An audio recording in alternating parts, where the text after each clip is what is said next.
अगर 20 में से 5 घरों पर से पत्थर चलाए गए तो केवल उन पर कार्रवाई होनी चाहिए, और उन लोगों का क्या जो रामनवमी के जुलूस में गालियां गाते हुए निकलते हैं, जो मस्जिद के ऊपर अपना भगवा झंडा फहराने की कोशिश करते हैं, उनका क्या उनके ऊपर कार्रवाई नहीं होनी चाहिए? नहीं, बिल्कुल नहीं मीनाक्षी, मैं आपकी बात से सहमत हूँ।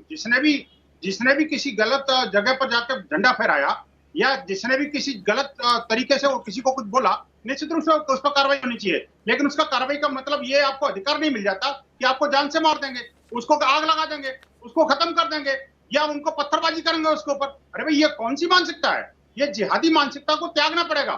मैं कहता हूं, अगर किसी ने आपके भगवान घर के ऊपर, आपके मस्जिद के ऊपर भगवा झंडा लगाया है, मैं तो कहता हूं उसको पुरस्कृत करना चाहिए। अगर आपको नहीं शूट करता तो कोई बात नहीं, आपको लगता है भगवा मेरे को शूट नहीं करता तो कोई बात नहीं, आप शिकायत करें, मुझे कोई दिक्कत थोड़ी है। मुझे अगर हरा झंडा अच्छा नहीं लगता। विनोद बंसल जी, आप सुन रहे हैं, आप क्या कह रहे हैं? किसी के मस्जिद पर भगवा झंडा अगर फहराया जाएगा तो उसको पुरस्कृत किया जाएगा, ये होगा इस देश में? मीनाक्षी जी, मैं साफ कह रहा हूँ। देखिए, इसलिए कह रहा हूँ क्योंकि भगवा इस देश की शान है, भगवा इस देश की जान है, भगवा इस देश की मान है, और आप इस पे इनको भी ऐतराज नहीं होना चाहिए। मुझे अच्छा, मुसलमान और अगर मंदिर पर आकर भगवा झंडा को हटाकर अगर कोई चांद और तारे का झंडा फहरा दे, कोई हरा झंडा फहरा दे, तब आपको अच्छा लगेगा विनोद बंसल जी? जी मीनाक्षी, अगर यही मैं इसे उल्टा कर दूं, अगर मंदिर पर जाकर कोई इस्लाम का झंडा फहरा दे, तब आपको अच्छा लगेगा? आप उसको पुरस्कृत करेंगे?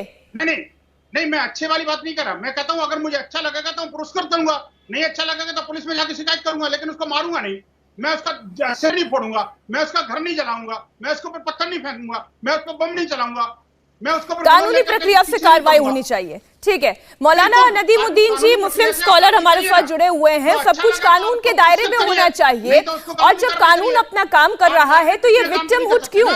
आज कोई कहता है कि इस्लामोफोबिया है देश में और इसे बनाने का एक पूरा पैटर्न है, ये कोशिश की जा रही है। कोई कहता है कि नहीं, हिंदू फोबिया है, हिंदू बहुसंख्यक है, लेकिन इसके बावजूद वो ये दिखाने की, ये जताने की कोशिश कर रहे हैं कि वो विक्टिम है। लेकिन दरअसल तथ्य ये कहते हैं कि जितना मुसलमान गुनहगार है उतना हिंदू भी है, जितना मुसलमान विक्टिम है उतना हिंदू भी विक्टिम है। लेकिन एक एक चश्मे से हर कोई देखने की कोशिश कर रहा है, दोनों को विक्टिम मानने के लिए कोई तैयार नहीं।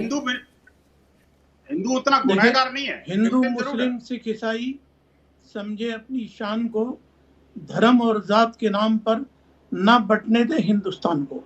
मैं कहता हूं कि शोभा यात्रा चाहे मुस्लिम एरिया से निकले या हिंदू एरिया से निकले, वो देश का एरिया है, और शोभा यात्रा निकल रही है तो ये राम बलिदान का नाम है, राम तपस्या का नाम है, राम स्वाभिमान का नाम है।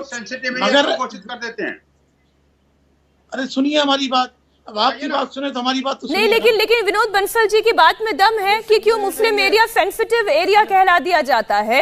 हिंदू एरिया को तो हमने नहीं देखा कि सेंसिटिव एरिया मानकर वहां से ताज़िया का जुलूस निकालना या मुहर्रम का कोई जुलूस निकालना वो मुश्किल हो जाता है। लेकिन हाँ, ये बात सच है कि हर शहर में कोई ना कोई एक मुस्लिम एरिया ऐसा जरूर होगा जिसे सेंसिटिव कहलाया जाएगा।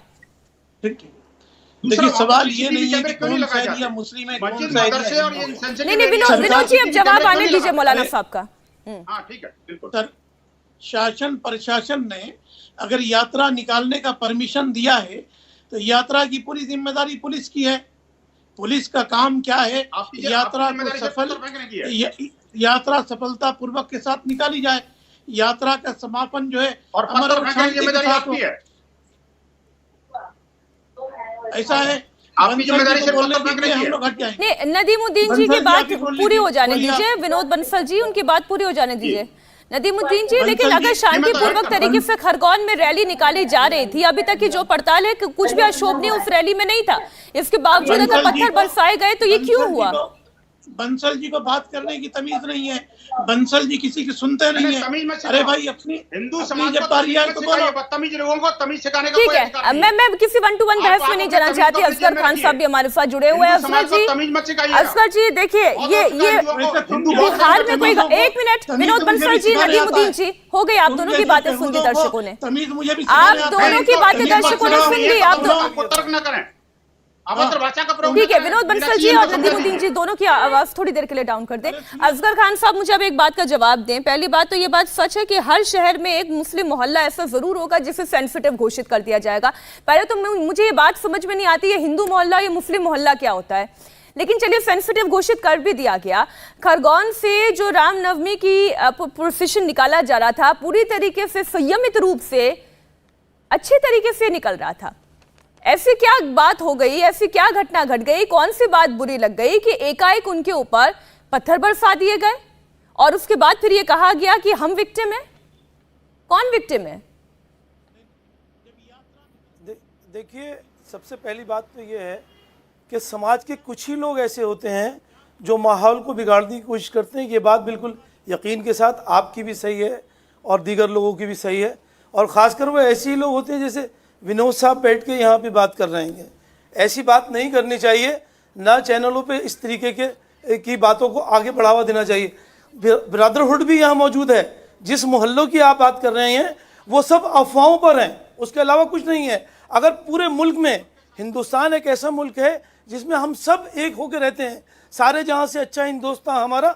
हमने कहा था मज़हब नहीं सिखाता आपस में बैर रखना, हमने कहा था अगर इसमें कहीं भी कोई दंगा होता है तो ज़रूर किसी न किसी दंगे कभी होते नहीं हैं, दंगे कराए जाते हैं, ये बात बिल्कुल ठीक है। और वो अफवाहों पर हैं जिन मोहल्लों की आप बात कर रही हैं। लेकिन असगर जी, मेरा तर्क ये है कि मान लीजिए दंगे कराए भी गए। सुन लिए असगर जी, मैंने कहा कि ये अगर स्पॉन्सर्ड दंगे भी हैं, पीएफआई ने इसे पूरी साजिश के तहत करवाया भी है, तो सवाल ये है कि केवल विक्टिम एक पक्ष के लोगों को क्यों देखा जाए? दोनों पक्ष, आज शिवम की बात कोई क्यों नहीं करता है? नहीं, विक्टिम मैं यही कह रहा हूँ, it's a big failure of the present government as well as the administration.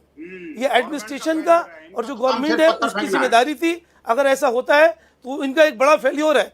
और जहां तक विक्टिम का सवाल है, जो माइनॉरिटी में है, जो कमजोर हैं, वही विक्टिम होते हैं, वही पिटते हैं, वही जेल जाते हैं, वही सजा पाते हैं, उन्हीं का नुकसान होता है। इंडिया टीवी हर वक्त हर जगह डाउनलोड करने के लिए सर्च करें India TV news Google play store या ऐप स्टोर पर।